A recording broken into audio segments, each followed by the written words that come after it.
Hey guys, welcome back to the channel McNallie Money, home of all things stock, investment, and personal finance related. Now for today's video, we're going to be introducing you to Neptune Digital Assets. We have the CEO, director, and co-founder, Cale Moody, joining us to talk about this business. They've got a diversified portfolio focused on both proof of stake and proof of work activity, and a unique strategy heading into next year's halving event. Now, before we get into all that, please take a second, hit the like button, you guys. It's a big help to myself and the channel. If you're not already subscribed, McNallie Money, feel free to join. And let me know in the comment section below if you're currently holding shares of Neptune, what your thoughts are on their staking business and activity, and your price target for next year as we approach the Bitcoin halving. Now, with that being said, let's get into today's video.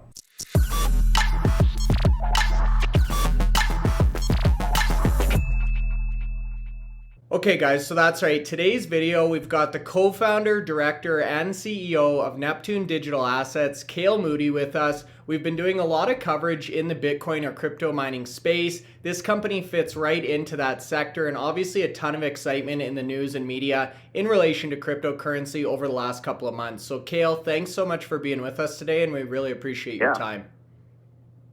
Yeah, thanks for having me. It's great to be here. We always like to introduce new companies, and Neptune is actually one that we haven't talked about on the channel previously, so I'm excited to get into it today. Seeing as you're the co-founder, can you give us a little bit of background on yourself, Cale, and how you came to end up co-founding Neptune Digital Assets? Yeah, well, I'm a CPA, chartered accountant. I worked at KPMG for a number of years in their industrial markets group. And I was a gold bug. So back in the day, I was really into gold and gold mining companies. And I understood sort of that element of scarcity and how that applied to, increasing money supply and inflation. And so basically, I read the white paper back in 2014 and said, hey, there's this digital gold. So it has the same fundamentals as gold and it's digital. This is great, right? Like, how do you move money quickly and efficiently? And you're not going to fill a bag with gold bars and move it around the world like that. So Bitcoin made a lot of sense to me. And back in those days, I think it was like $90 a token. And, I had some friends in the space and at first I was sort of laughed it off and, I could have been a lot wealthier today if I hadn't laughed it off. But eventually I came around and in 2014, we tried to put together a public company and we were early to the game and that didn't come together. And then fast forward to 2017, we came up with this brilliant idea, which was basically put together a diversified sort of crypto play. But we focused on a token called Dash. So it was Dash tokens. We built these master nodes, and we basically created this operating business that actually worked out really well until the market fell apart in 2018. So we raised $20 million, bought Dash tokens, built these master nodes, and we created this company that generated revenues. And that was sort of my intro and foray into the space. And then we listed Neptune Dash at the time in early 2018, and we've been around ever since. So we're a long-term play here. We've been in the business since 2017. No doubt. And the fact that you were in on Bitcoin in 2014 is impressive. I had a very similar story. One of my buddies in university, big online poker player, and would not stop talking my ear off about Bitcoin. Didn't listen to him, unfortunately. And like you say, we could have been a lot richer if we did, but we're here now. Yeah, we thought it was dead numerous times, right? Like, I mean, what was it? It went up to 1,000 or 1,200 and all the way back down to 200. Well, we know how these charts work now. So, the trick is to buy on the pullbacks when nobody's interested. We're just coming out of a stage right now where no one's been interested for a couple of years. So I think there's a ton of opportunity in this space and a ton of opportunity. Retail's not paying attention yet. So there's a lot of these equities that are really, really undervalued. Yeah, I would tend to agree for sure, and I think the timing is impeccable. So let's talk about the business model a little bit because it is super unique. I went through your investor presentation. You guys have staking, you have mining, you have some Bitcoin mining in there as well. Can you give us a walkthrough of kind of your operation and your different revenue streams right now? Yeah, so we have some proof of work. We have about 75 petahash actually up into recently, which we're actually trying to move into sort of a derivative hashing play. So we're pulling some of those rigs offline. I think proof of work is a really interesting business, but the margins have been really skinny in the last couple of years, and there's lots of unknown variables and quantities. So it's a really difficult business, and anybody who thinks it's easy and you just start up this mining business and you're gonna you're going to make mad bank is out of touch. So it's been skinny margins for the last 2 years, and now we're approaching the halving. So we're very wary of that. So we remain, open to proof of work, but it remains a small part of our business. So right now we're doing well in our proof of work. But that said, we're probably not going to expand it. So we have this proof of work element to our business, and we have a proof of stake element to our business. And now the CapEx cost on proof of stake is basically buying the tokens in the first place, right? So that's like, if you wanted to compare it to proof of work, it's like, okay, hey, we got this chunk of money, and we're going to buy rigs. Well, instead of buying rigs, we're going to buy the tokens and stake those. The benefit we have is that we invested a long time ago into those tokens. So we already generated the capital CapEx cost. We spent that money. We have the tokens, and we did that some time ago.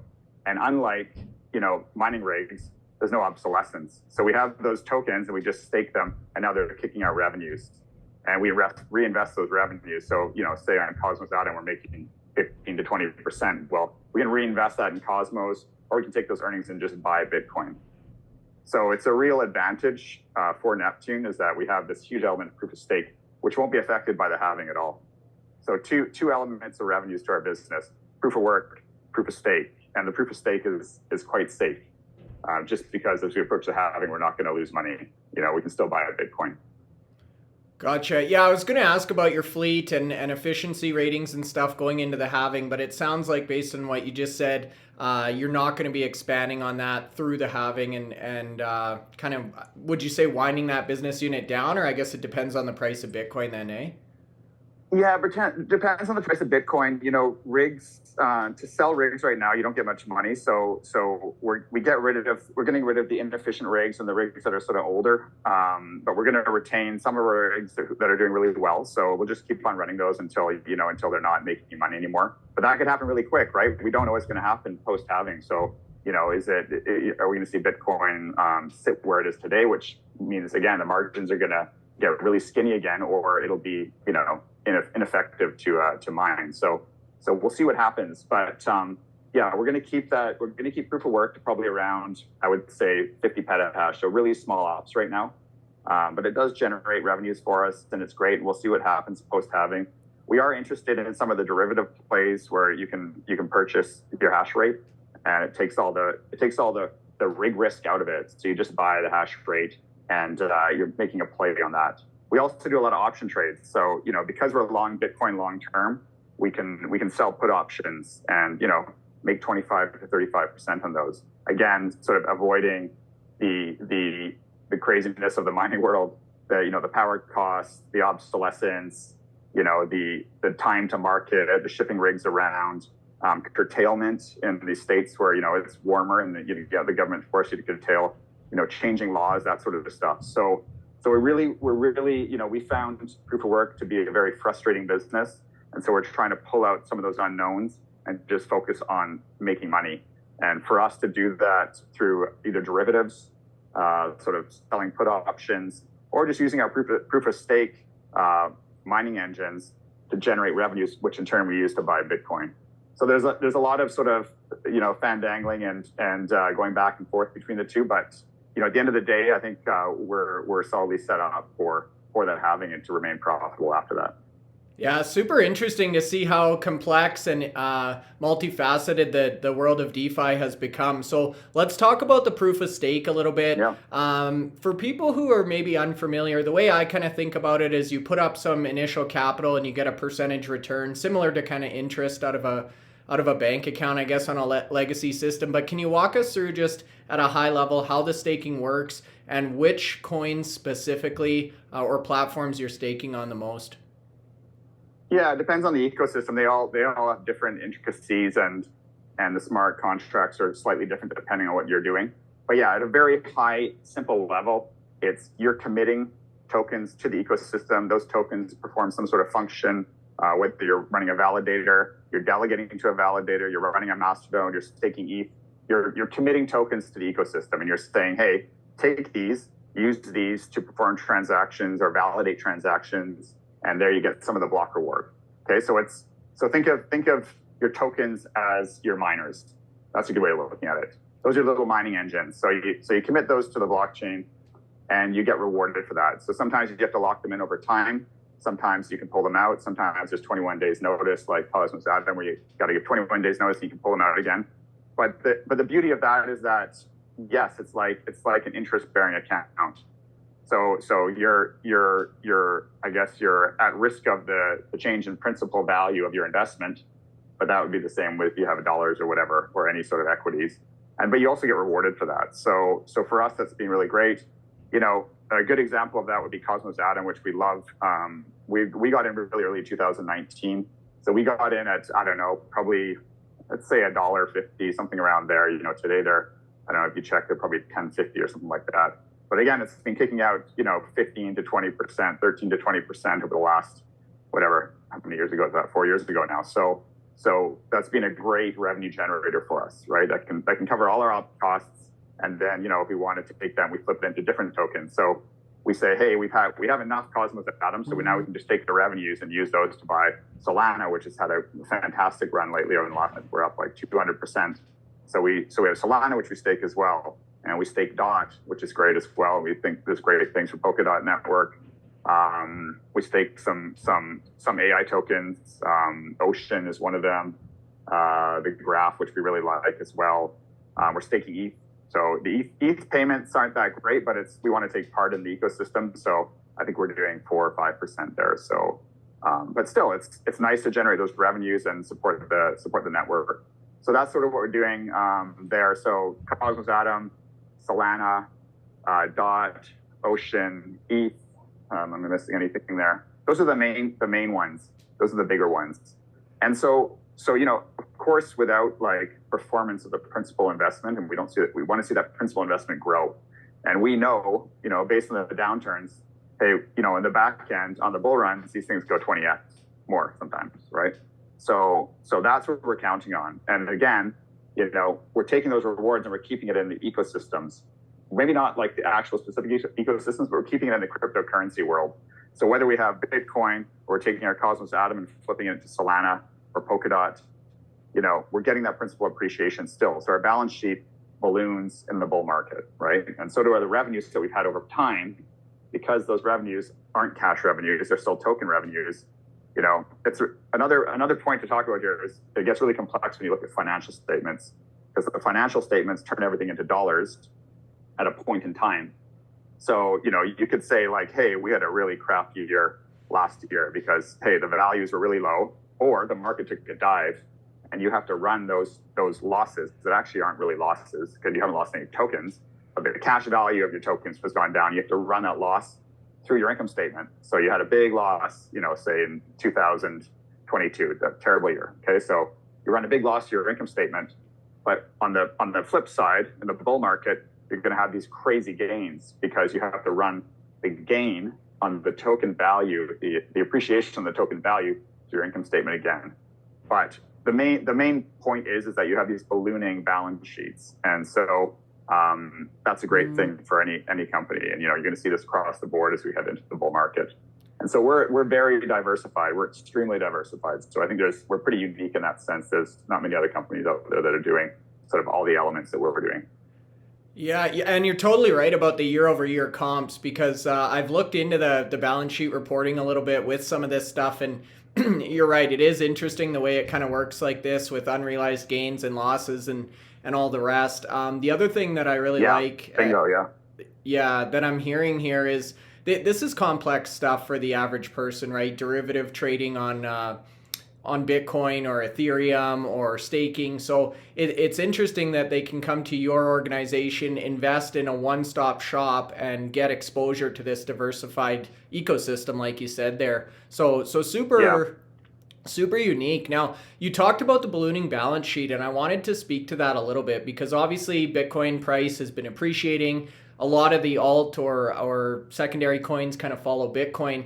And you mentioned that has a big impact on your business. So what can we kind of expect in terms of strategy and momentum here coming out of the bear market and going into what a lot of people think is the next bull cycle?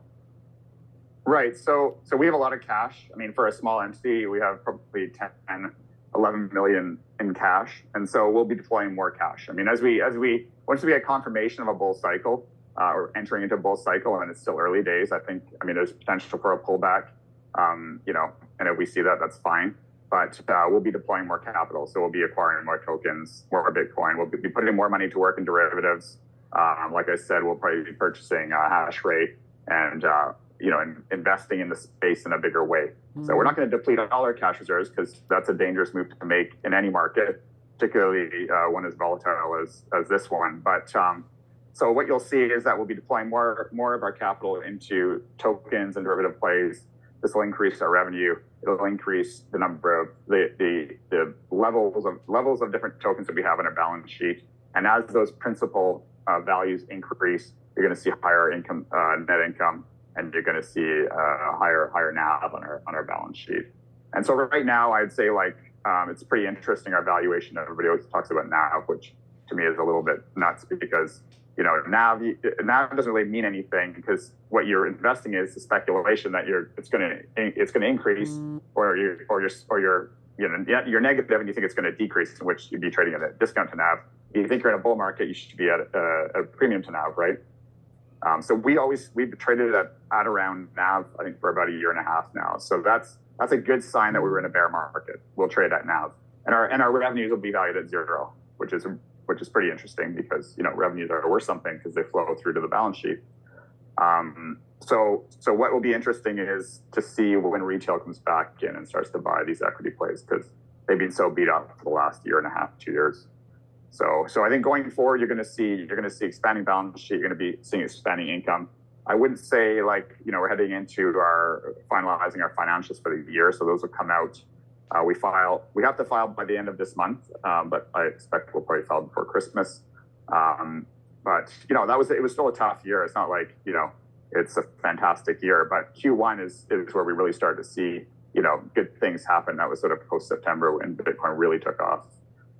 So I think we have plenty of Bitcoin. I think we got probably close to $20 million just in Bitcoin, and I expect that's going to balloon over the coming years. And this play in particular, we've been around since 2017, so we're not one of these flash in the pan. I like to call them poisonous mushrooms after a rainstorm. You get a nice good soak, and all these poisonous mushrooms pop up, and they don't last very long. So we've been around through 2 bear cycles now. We'll be around through another. We just got to stay strategic and raise capital at the top and deploy it at the bottom. And that's, once you understand these cycles, you can do that in a good way. Yeah, it's an interesting space, and the business model itself is super unique. Kale, we really appreciate your time. I look forward to having you on again to review year-end financials and follow this story as we move into this hopeful bull market. But I'll kick it back to you for any closing thoughts or any other catalysts that viewers or investors should be watching for. Yeah, I think a big one I didn't touch on, we're sort of tech nerds as well, and we like to invest in exciting companies. And as you probably know, we've invested in SpaceX as well. So we expect big things from SpaceX. If they get to the moon and if they get to Mars, you're going to see that the ballooning share price there, just related to SpaceX alone. So we'll probably continue to invest in SpaceX, and that's a nice little angle, because it is a private company, and you have to buy public equities if you want to play in that space. So that's another exciting element to our business as well. It definitely is. I'm a big fan of Elon. We have Starlink at the cabin. I've got all the hats and t-shirts as well. I guess you could call me a rocket nerd too, but no, that's great. Totally. It's definitely worth mentioning, because like you say, regular people can't just invest in that organization, and I know a lot of people want to. So another facet of Neptune Digital Assets, and I guess kind of icing on the cake, eh? Yeah, absolutely. Great.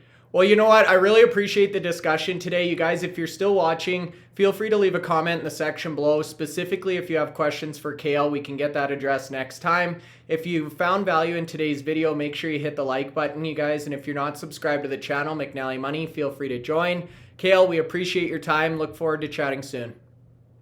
Yeah, happy to be here. Thank you. Take care.